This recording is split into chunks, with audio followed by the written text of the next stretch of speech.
Hey everyone, we're back with another Game of Thrones review. Tonight we're reviewing Season 5, Episode 9, The Dance of Dragons. And wow! Another good episode! Such a great episode, but before we get started, please remember if you are not totally caught up on Game of Thrones, you're going to want to stop this video because we are going to spoil it. Yes, we are. So, couple major things happen. We'll get to those in a little bit later, but talk about the small stuff first. Yeah. Jon got back to the wall with the wildlings that he was able to save. Yeah, which wasn't a whole heck of a lot. No. It definitely wasn't as many as he was hoping he would save. Yeah. And they get back, and they get to the gate, and there's kind of a moment of tenseness. Are they going to let them in? And I kind of had a feeling he would, because Jon still has a lot of friends on the other side of the wall. I mean, obviously enough people voted for him to make him Lord Commander that the stand-in Lord Commander couldn't not open the gate for them. Right. But I think that tension is going to have more of an impact. Yeah. In the future. There is an underlying tension between those two, and I think... Especially now that the wildlings are there. And I think it's kind of symbolism for the two sanctions of the Night's Watch. There's the people who are like Jon and agree that the wildlings are better to be on their side than to be killed and then against them because they'll have no choice.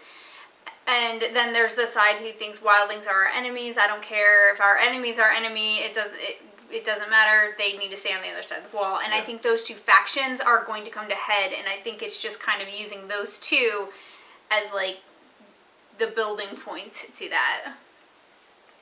And so seeing how that develops is going to be really interesting. Yeah. Also, Myrcella is going to get to go back to King's Landing with her betrothed, the Prince of Dorne. I'm thinking maybe not in the season finale. They might save that for next season. Yeah, I agree. And that'll be interesting to not only see Myrcella back, because she's so much older now, but also to see Prince Tristan there as well. And serving on the small council. Yeah, and serving on the small council. That'll be very interesting, because he is quite young, and those two do seem to really like each other, although I'm not so sure if he's playing that. Yeah. But she is definitely I think she's head over heels for him. But I can't get a read on. I don't know if he's actually in love with her or if he's playing it up for the position that it's going to give him.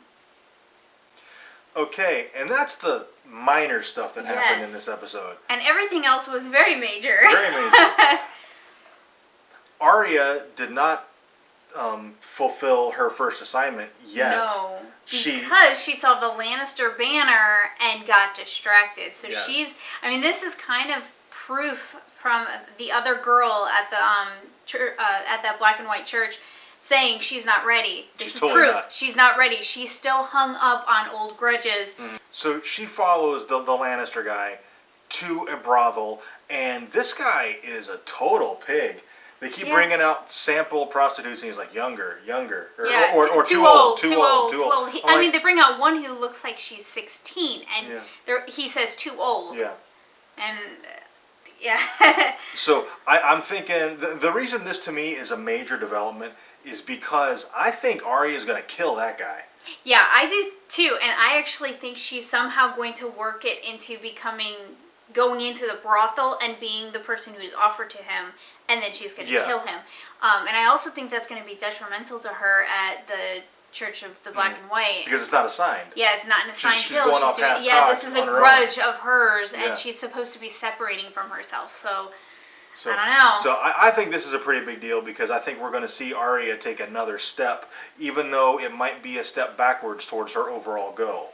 Let's talk about Stannis Baratheon. I fucking hate that guy. Yeah. I hate him so much, and I hate the Red Lady. Too. And I hope their whole army gets slaughtered. Yeah.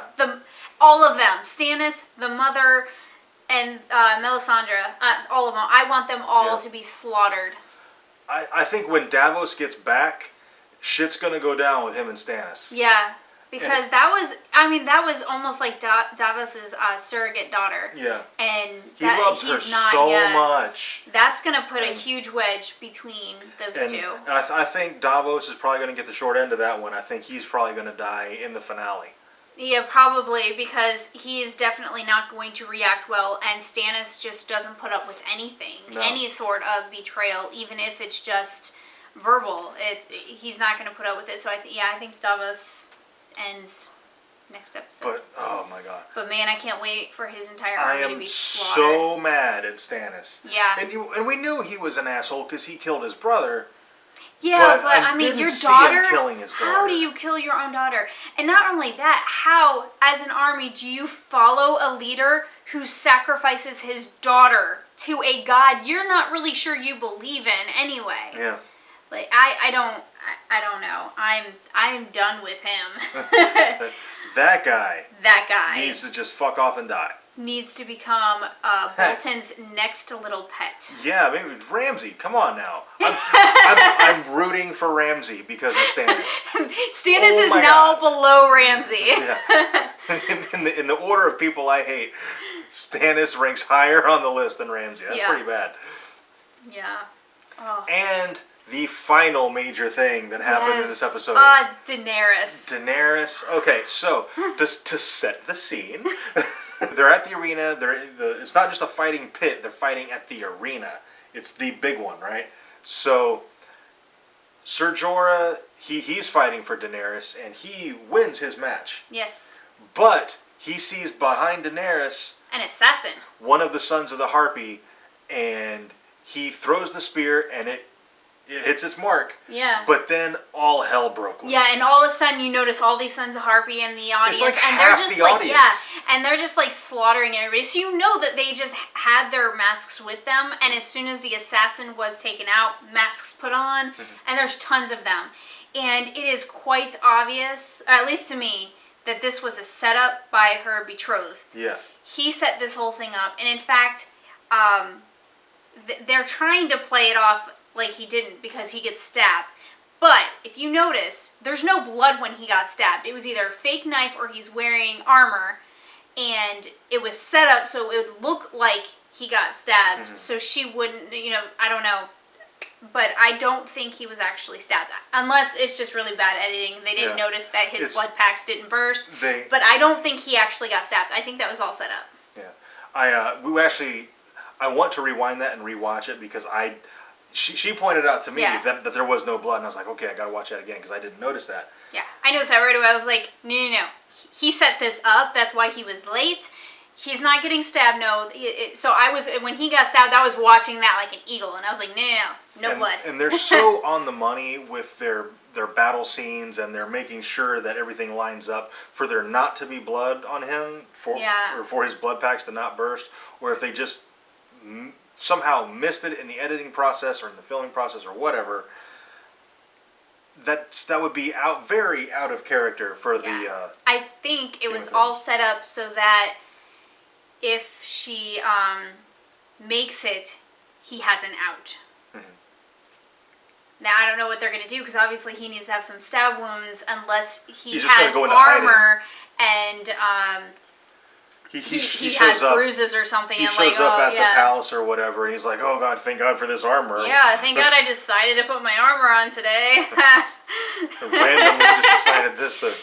Anyway, things look really bad for Dany. It's getting really bleak. Yeah, they're starting to get surrounded. They end up down in the pit. They try to get out. They've blocked all the exits, and they're just in the middle. And you can see Dany just kind of give up. She's like, all right, they won. And she grabs her handmaiden's hand, and she's like, we're going down together. Yeah, and she just kind of closes her eyes and waits. And right at this moment, I actually said, I'm like, Drogon to the rescue.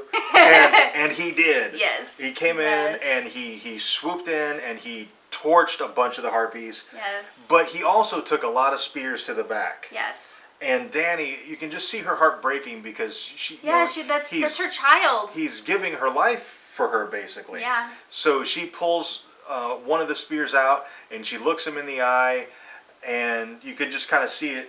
She decides, all right, it's time to fly. We have to get out of here. He's here to rescue me. We have to get out of here, or he's gonna die. So she climbs on his back and says, "Fly," and they do. And it was awesome. Yes. Even if the CG wasn't all that great, it was still awesome.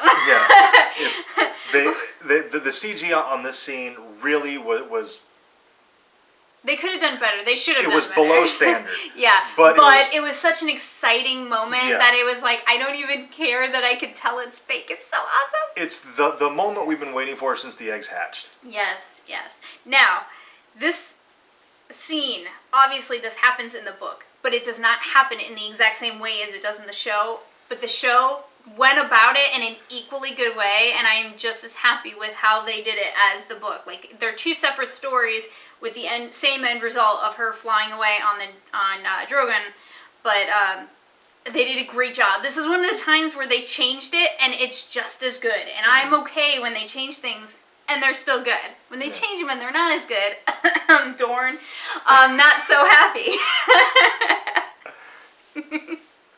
All right, so I don't know. I'm gonna say right now this was my favorite episode of the series. Somebody asked me today what my favorite episode of the series was, and I said the season finale of season 1. Ask me that question now. I'm saying episode 9 of season 5. Yeah, Daenerys riding away on her dragon was just... It's like the pinnacle moment of the show. Yeah, it's like she is queen of dragons.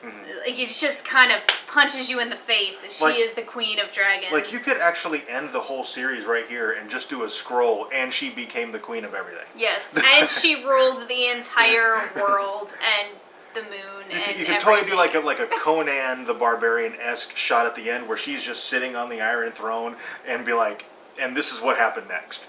Because she rules everything. Yes, because it just, it's so good. So good. Alright, I am dying to know what you guys thought of this episode because, oh my god, it was amazing. It was so... You haven't seen us really, really geek out about Game of Thrones in any of the videos we've done. So, this was a big... It's a big deal. Yeah, it's a big deal. We're really excited about it. I'm really looking forward to seeing what they do in the finale. Next episode is going to be good as well, though. I kind of have a gut feeling. I don't know if they can top this one. I don't know if they'll top this one, but I think it'll be very good. Because that hero moment, that hero shot of her flying Drogon, that to me would have been the perfect shot to end the season. Yeah, I kind of think they probably should have used this as the finale, but I'll reserve judgment until I actually see the finale. Because I do have an idea of what's going to happen in the finale, so I still think this one's going to be better, though. But it'll be good. I think the finale will be good. I think they're on a good trend. All right, so again, we're dying to know what you guys think. So let us know in the comments. This is me typing. I think we'll be Okay, so be sure to like, comment, and subscribe. And on Fridays we do a topic of the week video. We will. And we need topics for that. So if you have a topic that you would like us to discuss, put that down in the comments below. We will look through all of them and choose the one that we think we can make the best video for. And that's the one we will choose for our topic of the week. Okay, thank you guys very much for watching. We will see you next time.